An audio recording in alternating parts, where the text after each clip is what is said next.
சிஎஸ்கேக்கும் RCB மேட்ச்சும் இப்போ ஒரு main eliminator மேட்சாக தான் பார்க்கப்படுது.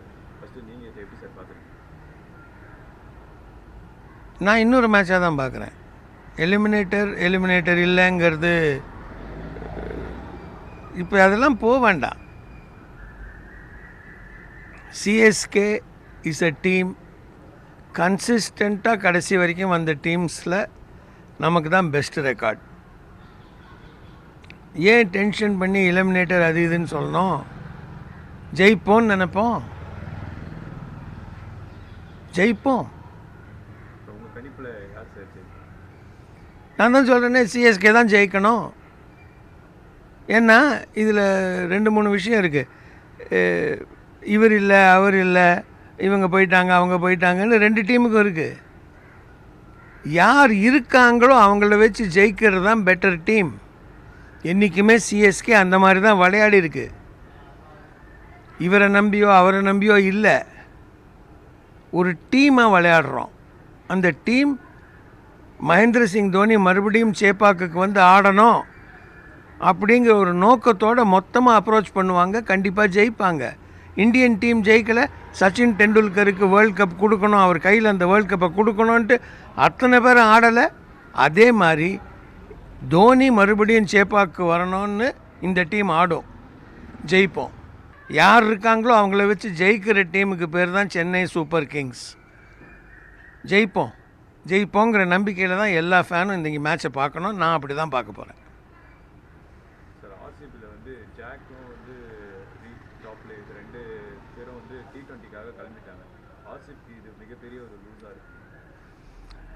ஆர்சிபி நல்ல டீமுங்க, அவங்களும் அதே மாதிரி தான் ஆடுவாங்க. இவங்க இருக்காங்க அவங்க இருக்காங்கிறதுனால பெட்டர் ஆட போகிறதில்ல, கம்மி ஆட போகிறதில்ல. இருக்கிறவங்கள வச்சு ஆடுறவன் அவன் தான் வல்லவன் வாழ்வான். மேக்ஸ்வெல் வந்து உள்ளே கொண்டு வந்திருக்காங்க, பலமாக இருப்பார் சார். எல்லாம் நல்லாவே நடக்கும்னு நினைப்போம். இவர் வராரு, அவர் வராரு, மேக்ஸ்வெல் வந்தால் என்ன, பத்திரானா போனால் என்ன, கவலையே படாதீங்க. இண்டிவிஜுவல் பர்ஃபார்மன்ஸை நம்பி இந்த டீம் இருந்தாக்கா இந்த டீம் ஜெயிக்கிறதுக்கு லாயக்கே இல்லைங்க. எந்த ஒரு ஆளையும் நம்பி இருந்துச்சுன்னா அந்த டீம் ஜெயிக்கக்கூடாது. அது டீம் இல்லை, அது அந்த ஆள். சிஎஸ்கேங்கிறது ஒரு டீம், எந்த ஒரு இண்டிவிஜுவல் நபரையும் நம்பி இல்லை. நான் அது மகேந்திர சிங் தோனியும் உட்பட தான் சொல்கிறேன். இட்ஸ் அ டீம், அந்த டீம் தான் ஜெயிக்கணும். இல்லை, இன்றைக்கி வந்து அந்த ரைன்னால வந்து கேன்சல் ஆகிடுச்சுன்னா ஆளுக்கு ஒரு பாயிண்ட் கொடுத்துட்டாங்கன்னா ஃபேன்ஸு சும்மா இருக்க மாட்டாங்க. கண்டிப்பாக சப்போஸ் இப்படி ஆகிடுச்சுன்னா ரீமேட்ச் நடக்கிறதுக்கு வாய்ப்பு இருக்காது. ரூல்ஸ் என்னவோ அதுதாங்க.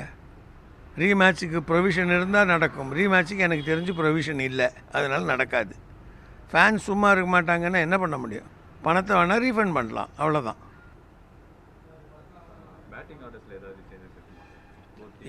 எதை பற்றியும் நான் யோசிக்கலை, எதை பற்றியும் யோசிக்கலை. அதுக்கெல்லாம் யோசிக்கிறதுக்கு ஒருத்தருக்கு சம்பளம் கொடுத்து அவரை கேப்டனாக போட்டிருக்காங்க, அவர் தான் யோசிக்கணும். நம்ம யோசிச்சு என்ன பிரயோஜனம்? இவர் இருக்கணுமா கேமில், அவர் இருக்கணுமா கேமில், நமக்கு தெரியுமா? உட்காந்துக்கிட்டு பேசுகிறோமே அத்தனை பேரும், ஒரு செலக்டர் மாதிரியும் ஒரு இது மாதிரியும், நமக்கு என்ன தெரியும்? அன்றைக்கி காலையில் ஒருத்தர் எழுந்து அப்பா கொஞ்சம் இடுப்பு லேசாக வலிக்குதுன்னாக்கா அவர் கேப்டன் வந்து அந்த இடத்துக்கு தான் போடணும். என்ன நடக்குதுன்னு நமக்கு தெரியாதுங்க. நம்ம சும்மா கெஸ் ஒர்க் பண்ணக்கூடாது. இது ஆப்டவெல்லாம் சினிமாவுக்கு விமர்சனம் பண்ணுற மாதிரி கிரிக்கெட் விமர்சனமும் அப்படி ஆகிப்போச்சு. இதை பண்ணியிருக்கணும், தோனி இப்போ வந்து இது பண்ணியிருக்கணும், அவர் லெஃப்ட் கையை இப்படி ஆட்டினார், இப்படி ஆட்டியிருக்கணும். இதெல்லாம் எதுக்கு? அழகாக போவோம், பார்ப்போம், கிரிக்கெட்டை ரசிப்போம், நல்ல கிரிக்கெட் பார்ப்போம். அது கோலி அடித்தாலும் சரி, தோனி அடித்தாலும் சரி, ரித்துராஜ் அடித்தாலும் சரி, let us watch good cricket, encourage good cricket, good sportsmanship and let CSK win. RCB தான் வின் பண்ணணும்னு சொல்லி அதிகப்படியான ஃபேன்ஸ் வந்து ப்ரேயர் பண்ணிட்டு இருக்காங்க. சோஷியல் மீடியாவில் நீங்களும் பார்த்துருக்கீங்க. ஸோ பல சர்வே எடுக்கும்போது ஆர்சிபி ஃபேவராக தான் வருது. நீங்கள் எப்படி சார் அதை பார்க்குறீங்க? நான் எப்படி பார்க்குறேன்னா, ஆர்சிபி வின் பண்ணக்கூடாதுன்னு பார்க்கல, சிஎஸ்கே வின் பண்ணணும்னு பார்க்குறேன். ஆர்சிபி ப்ரேயர், சிஎஸ்கே ப்ரேயர், எல்லாம் ப்ரேயர் தான். கடைசியில் அந்த நிமிஷத்தில் ஒரு பால், 1 இன்ச், 1 மில்லிமீட்டரில் தான் டிஃப்ரென்ஸ். ஒரே 1 இன்ச் பால் ரெவ்யூ போகுது, எல்பிடபிள்யூக்கு வருது. 1/2 இன்ச்சு வெளில போயிருந்ததுன்னா ரெவ்யூ அப்பேல்டு. ஸோ எதுக்கு இதை பற்றி பேசணும்? ஃப்யூச்சரை பற்றி யோசித்து கவலைப்படக்கூடாதுங்க. இப்போ என்ஜாய் பண்ணுவோம். சிஎஸ்கேன்னு ஒரு டீம் நமக்கு இருக்குது, சென்னை வாசிகளுக்கு இருக்குது. அதை சப்போர்ட் பண்ணுவோம், அதுக்காக அவங்களுக்கு வாழ்த்து தெரிவிப்போம். தோனியோட லாஸ்ட் சீசனாக இருக்குமா இல்லையாங்கிற பதில் தோனி தான் சொல்லணும். அவருடைய ஃபிட்னஸை பார்த்தா அவர் இன்னும் ஒரு 1-2 சீசன் கூட ஆடலான்னு தான் எனக்கு தோணுது.